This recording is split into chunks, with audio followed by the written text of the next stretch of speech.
नमस्कार, अपना बिहार देख रहे हैं आप और मैं आपके साथ रंजना रावत। और बुलेटिन की शुरुआत करेंगे पटना की खबर से। पटना में होगा तेजस्वी का रिसेप्शन। तो पटना से ये खबर आपको बता रहे हैं, जहां तेजस्वी यादव का रिसेप्शन पटना में होगा। कल दुल्हन रचील के साथ पटना पहुंच सकते हैं तेजस्वी। दुल्हा दुल्हन से पहले पटना पहुंची हैं राबड़ी देवी और एयरपोर्ट पर मीडिया कर्मियों से राबड़ी ने कहा सभी को मिठाइयां खिलाएंगे। तेजस्वी के रिसेप्शन पर बोले आरजेडी नेता भोला यादव, सभी सम्मानित लोगों को रिसेप्शन में बुलाया जाएगा। तो भोला यादव ने कहा कि सभी गणमान्य लोगों को रिसेप्शन में बुलाया जाएगा। वहीं तेजस्वी यादव की मां राबड़ी देवी ने कहा कि सभी को मिठाइयां खिलाई जाएगी। तो रिसेप्शन हो सकता है पटना में।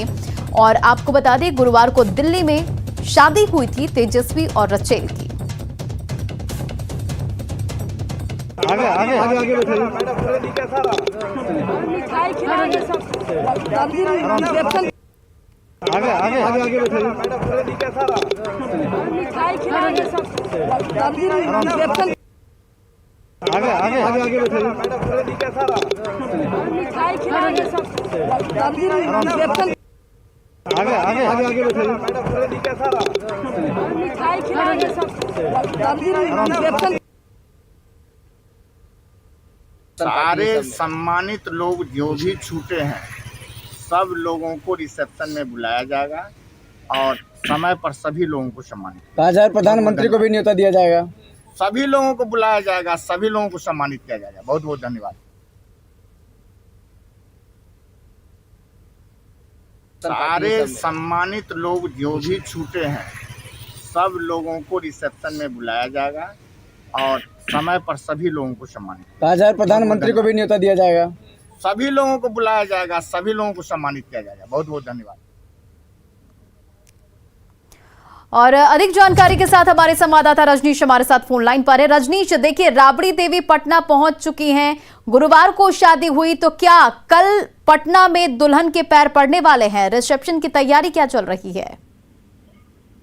बिल्कुल, देखिए शादी के संपन्न होने के बाद पूर्व मुख्यमंत्री राबड़ी देवी और एमएलसी सुनील सिंह जो है पटना पहुंचे हैं। अभी खबर ये आ रही है कि राबड़ी आवास में जोर शोर से तैयारी चल रही है, क्योंकि कल ही तेजस्वी यादव अपनी पत्नी रिचेल को लेकर पटना पहुंचने वाले हैं, ये भी खबर आ रही है। और निश्चित रूप से जिस तरह से अभी लालू यादव के करीबी भोला यादव ने कहा है कि रिसेप्शन होगा और सभी जो गणमान्य है उनको आमंत्रण दिया जाएगा, तो निश्चित रूप से यहाँ पर जो राजनीतिक पार्टियां हैं वहां पर वो कहीं ना कहीं बंधन नहीं रहेगा और सभी लोगों को आमंत्रण भेजा जाएगा।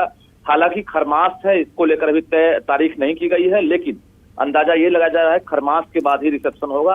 कल जो रिचेल है वो तेजस्वी के साथ राबड़ी आवास पहुंचने वाली है, ये खबर आ रही है, जिसको लेकर राबड़ी आवास के अंदर आज जो फूलों का जो माला है वो सजाया जा रहा है।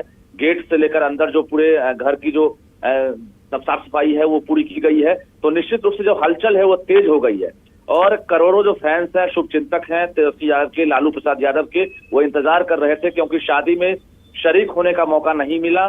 सादगी के साथ दिल्ली में शादी हुई है, ऐसे में पटना पहुंचने का हर कोई इंतजार कर रहा था।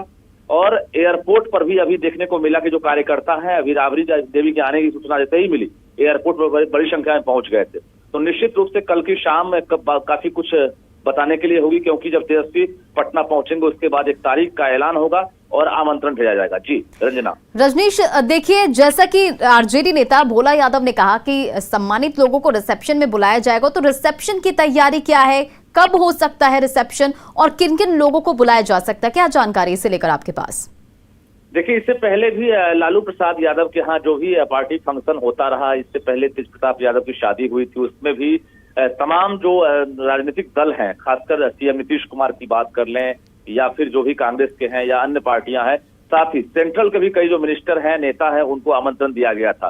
तो निश्चित रूप से शादी की जो कसक है वो अब रिसेप्शन के जरिए जो है उसको दूर किया जाएगा। और निश्चित रूप से सीएम नीतीश के साथ साथ जो तमाम जदयू, भाजपा, आरजेडी, कांग्रेस, लेफ्ट, तमाम जो राजनीतिक पार्टियां हैं उसके नेता को आमंत्रण देने की तैयारी चल रही है।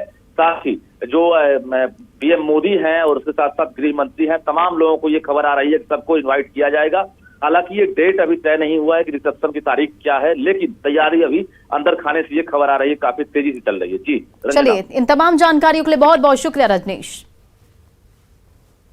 बढ़ते अगली खबर की ओर और बड़ी खबर आपको किशनगंज से बता दें, जहां ठाकुरगंज के गलगलिया रेलवे गेट के पास आग लगी है और 2 दुकान और एक घर में लगी है आग। तो बड़ी खबर किशनगंज से, जहां ठाकुरगंज के गलगलिया रेलवे गेट के पास लगी आग और 2 दुकान और एक घर में आग लगी हुई है। फायर ब्रिगेड की टीम ने काफी मुशक्कत के बाद आग जो है काबू पाया है और ये एक्सक्लूसिव तस्वीरें आप इस वक्त देख रहे हैं अपने टीवी स्क्रीन पर आग की, जहां शॉर्ट सर्किट से आग लगी है और लाखों के नुकसान का अनुमान है।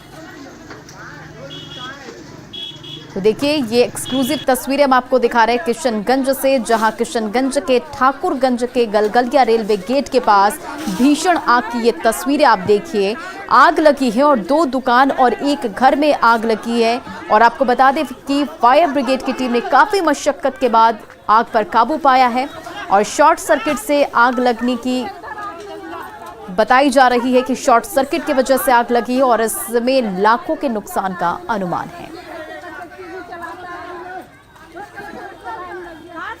और इधर पटना महावीर मंदिर ट्रस्ट ने अयोध्या में राम मंदिर निर्माण के लिए श्री राम जन्मभूमि तीर्थ क्षेत्र ट्रस्ट को 2 करोड़ रुपए की दूसरी किस्त सौंपी है। महावीर मंदिर ट्रस्ट के सचिव आचार्य किशोर कुणाल ने अयोध्या में 2 करोड़ का चेक सौंपा है और इससे पहले राम मंदिर निर्माण के लिए महावीर ट्रस्ट की ओर से 2 करोड़ रुपए की राशि दी जा चुकी है। महावीर मंदिर ट्रस्ट ने राम मंदिर के लिए निर्माण के लिए 10 करोड़ की राशि देने का ऐलान किया है। और पटना से आपको बड़ी खबर बता दें, पटना में तेजी से बढ़ रहे हैं कोरोना के केस। पॉजिटिव मरीजों की संख्या बढ़कर हुई 44। तो देखिए, कोरोना अपडेट आपको दे रहे हैं। पटना से ये बड़ी खबर बता रहे हैं, जहां पटना में तेजी से बढ़ रहे हैं कोरोना के केस और पॉजिटिव मरीजों की जो संख्या है वो बढ़कर 44 हो गई है। पटना डीएम ने सभी अधिकारियों को अलर्ट किया है। कॉन्टैक्ट ट्रेसिंग सेल फिर से शुरू करने के निर्देश दिए हैं और कंट्रोल रूम और टेलीमेडिसिन सेंटर शुरू करने के भी निर्देश दिए। साथ ही प्रोटोकॉल को लेकर 5 धावा दल का गठन किया गया है।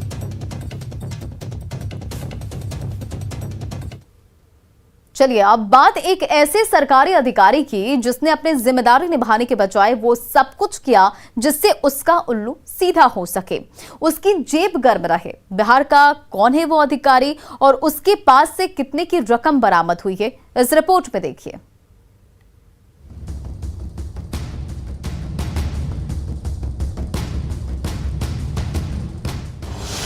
भ्रष्टाचार पर सरकार का प्रहार। दीपक कुमार के खिलाफ विजिलेंस का छापा। छापेमारी में करोड़ों की संपत्ति का खुलासा।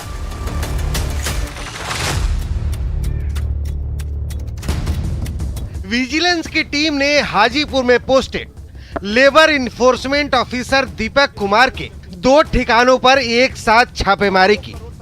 पटना और मोतिहारी में विजिलेंस ने उसके ठिकानों को खंगाला। पटना में दीपक कुमार के घर से जो कुछ बरामद हुआ वो विजिलेंस टीम का होश उड़ाने वाला था। और देखिए, हैरानी की बात है, ब्रीफकेस में नोट रखे गए हैं और एक ब्रीफकेस है, ठीक इसके बगल में एयर बैग है, ये कैश है और इसमें 200 के नोट हैं, 100 के नोट हैं, 500 के नोट हैं। और ये देखिए किस तरीके से पैक किया हुआ है ये नोट। 10 रुपये का भी ये नोट है जो बैंक से निकाला गया लगता है। और ये हैरान करने वाली तस्वीर है। भ्रष्टाचार के बल पर अकुत संपत्ति अर्जित कर रहे ये अफसर कुछ समझ नहीं पा रहे हैं और 2-2 करोड़ रुपए घर में कैश के रूप में रख रहे हैं। बहरहाल एक बड़ी कामयाबी निगरानी के लिए, एक बड़ा कैच। जो ऑर्नामेंट्स है आप तस्वीरों में देखिए, जो आभूषण है उनको भी रिकवर किया गया है और वैल्यूअर आएंगे, उनकी भी कीमत लगाई जाएगी।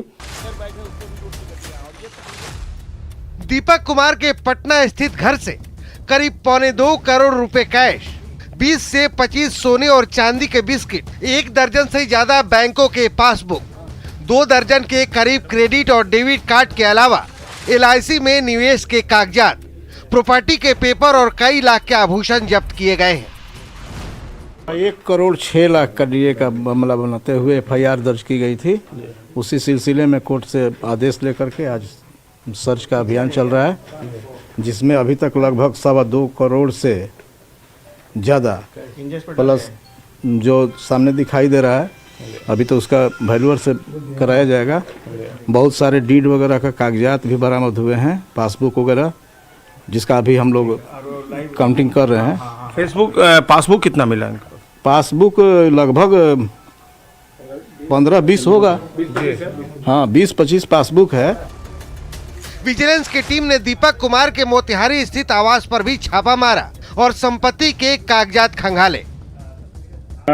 इस छापेमारी के दौरान 8 सदस्यीय टीम पटना से आई है और मोतिहारी इनके पैतृक आवास पर छापेमारी कर रही है, जिस दौरान इसे क्या क्या संपत्ति मिली है और इसकी जांच हो रही है। पिछले 8 घंटों से चल रही छापेमारी में यहाँ पर 8 अधिकारी और निगरानी विभाग के डीएसपी ने बताया कि दीपक कुमार के मोतिहारी स्थित पैतृक आवास से भी प्रॉपर्टी में निवेश के कागजात मिले हैं। पैतृक आवास से भी विभिन्न तरह के निवेश के कागजात प्राप्त हुए हैं, कई पासबुक प्राप्त हुए हैं, जिनकी समीक्षा की जा रही है और अग्रिम अनुसंधान जारी है। कितने जैसे छापेमारी हुई, क्या थी सूचना? हमारी एक साथ पूरे राज्य में 10 बजे शुरू की गई थी ठिकानों पर। अब जरा सोचिए, जिस अधिकारी ने अपने घर में 2.25 करोड़ से अधिक रुपए छुपा कर रखे हैं, उसने अपने पूरे कार्यकाल में कितनी काली कमाई इकट्ठी की होगी।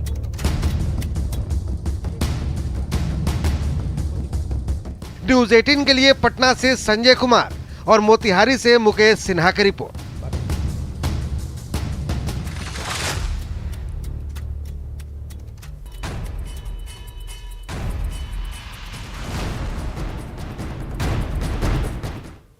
और दानापुर के मनेर में पंचायत चुनाव में मतदाताओं को लुभाने के लिए प्रत्याशियों की ओर से कहीं भंडारा और कहीं नाच का आयोजन किया जा रहा है, जहां सैकड़ों की संख्या में लोगों की भीड़ जुटी है। आदर्श आचार संहिता का उल्लंघन करते हुए नाच और गाने का आयोजन किया गया। महाभोज कर वोट बटोरने का प्रयास किया जा रहा है, जिससे प्रशासन ने गंभीरता से लिया है। पूरे मामले की जांच फिलहाल शुरू हो गई है।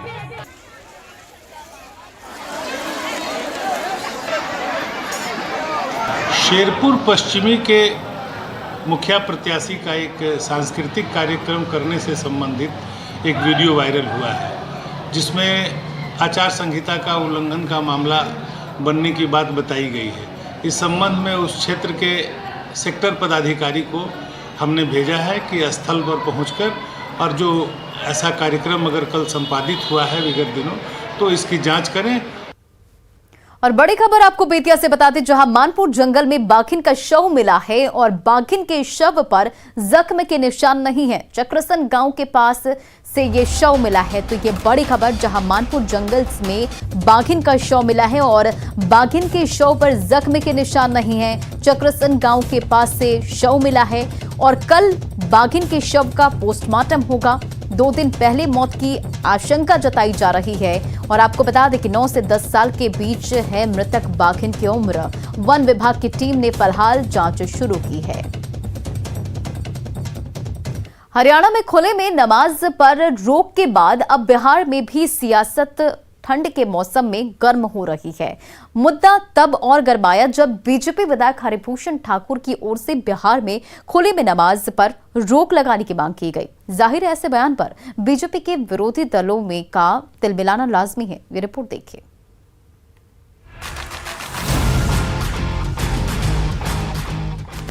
कोई अपनी जगह पर कोई नमाज पढ़ता है, कोई पाठ करता है, कोई पूजा तब्दीली करता है, उसमें हमें कोई दिक्कत नहीं है। और ये सारी चीज धार्मिक स्थल इसीलिए बने होते हैं कि वहां जाकर के करें। खुले में ऐसा कार्यक्रम नहीं होना चाहिए। ये नमाज पढ़ने की जो प्रथा यहाँ खुले में हुई है, ये कतई भी सहन नहीं की जाएगी। खुले में नमाज पढ़ने को लेकर हरियाणा के सीएम मनोहर लाल खट्टर के इस बयान के बाद अब बिहार में भी इसे लेकर सुर उठने लगे। अपने बयानों से चर्चित बीजेपी विधायक हरिभूषण ठाकुर बचौल ने भी इसकी मांग कर दी है और इस मांग के पीछे तर्क भी दिया है।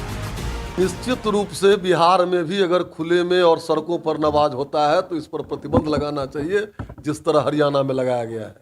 शुक्रवार को बेवजह सड़क को जाम कर देना, सड़क पर आकर के नमाज पढ़ना, अगर हमारी आस्था है तो हम घर में पढ़ें, मस्जिद में पढ़ें, मस्जिद फिर क्या है।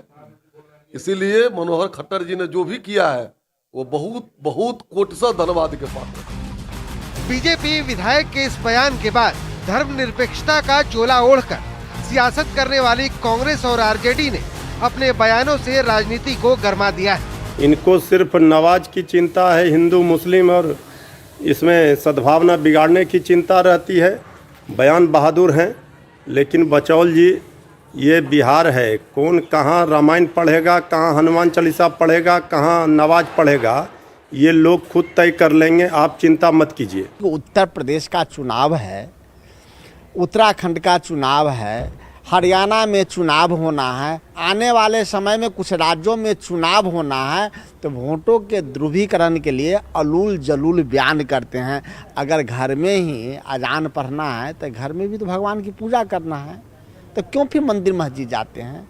क्योंकि मंदिर मस्जिद गुरुद्वारा और चर्च में लोगों का आस्था होता है। जाहिर है खुले में नमाज पर सियासी घमासान अभी और बढ़ेगा, क्योंकि बीजेपी विधायक की ओर से ये मांग उठा दी गई है।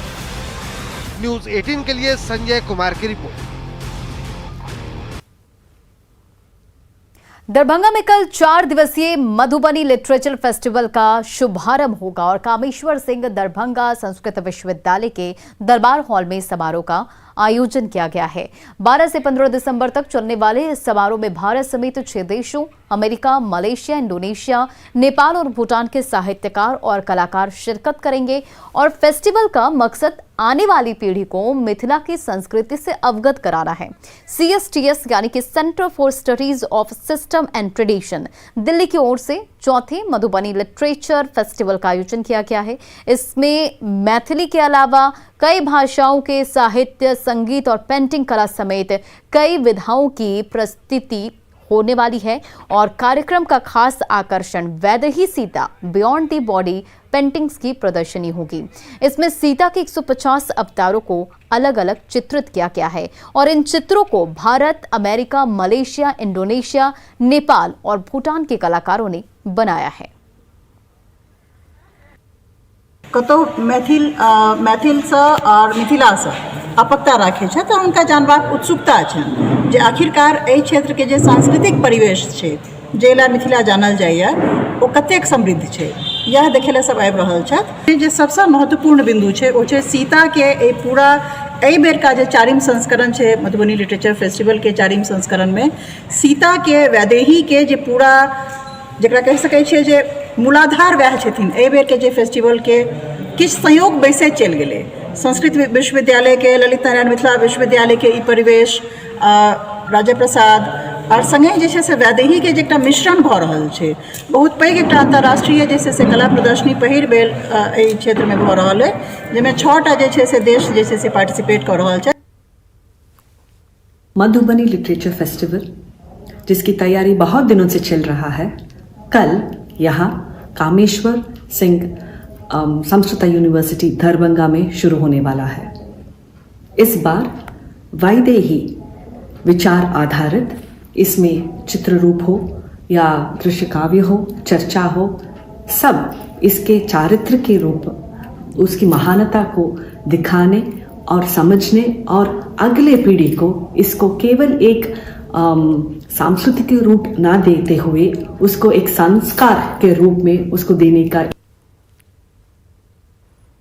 और देश की सेवा के लिए आज सेना को 99 युवा ऑफिसर मिल गए हैं। गया के ऑफिसर्स ट्रेनिंग एकेडमी में 20वीं पासिंग आउट परेड में कुल 108 युवा ऑफिसर पास आउट हुए, जिसमें 99 भारत के हैं जबकि 9 श्रीलंका और वियतनाम के हैं। पासिंग आउट परेड के दौरान सेना के 3 हेलीकॉप्टर ने फूलों की बारिश कर अफसरों का जोश बढ़ाया। पासिंग आउट परेड में लेफ्टिनेंट जनरल GAV रेड्डी ने परेड की सलामी ली।